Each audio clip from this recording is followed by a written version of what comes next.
একটা সত্যি কথা কি জানেন?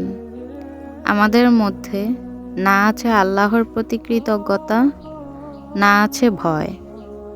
এমন একজনের কথা একটু আগে বাসায় বলছিলাম, যে কিনা আমাদের সময়েরই একটা ছেলে। এ ছেলে এশার পরপরই ঘুমিয়ে যায়, কারণ এটা রাসূল সাল্লাল্লাহু আলাইহি ওয়াসাল্লামের সুন্নাহ। আর রাসূল সাল্লাল্লাহু আলাইহি ওয়াসাল্লাম সুন্নাই তার কাছে গাইডেন্স। আর গাইডেন্স ফলো করলে সে সফল, নইলে তো সে মিসগাইডেড, ব্যর্থ।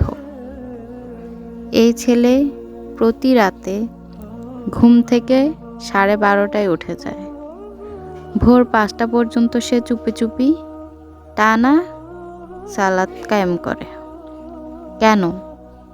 কারণ সে আল্লাহর প্রতি সত্যিই কৃতজ্ঞ। সে নিজের ভুল আর জাহান্নাম নিয়ে সত্যিই ভীত। এই কৃতজ্ঞতা প্রকাশ করতে আর আশ্রয় চাইতে চাইতে সে 2 পা ফুলাইয়ে ফেলে প্রতিদিন।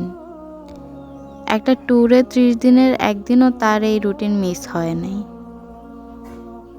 তীব্র মশার প্রকোপেও আল্লাহর প্রতি ভালোবাসা তাকে সুন্নাহর অনুসরণ থেকে থামাইতে পারে নাই।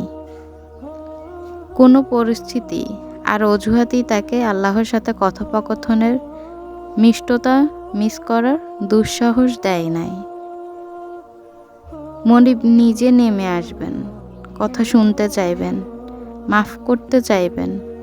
আর এই কথায় উপরে ঈমান থাকলে দাস হয়ে সে ঘুমাবে। তা কি হয়? হয় না। এই ছেলেটা তাওহীদ বুঝেছে, আল্লাহকে চিনেছে, সফলতা দেখেছে। আর আমরা বয়ান দিয়ে, বয়ান শুনেই বিন্দাস, ঠিক না? আল্লাহর জন্য বাঁচা এত সস্তা? লেখা মোহাম্মদ তোয়াহা আকবর।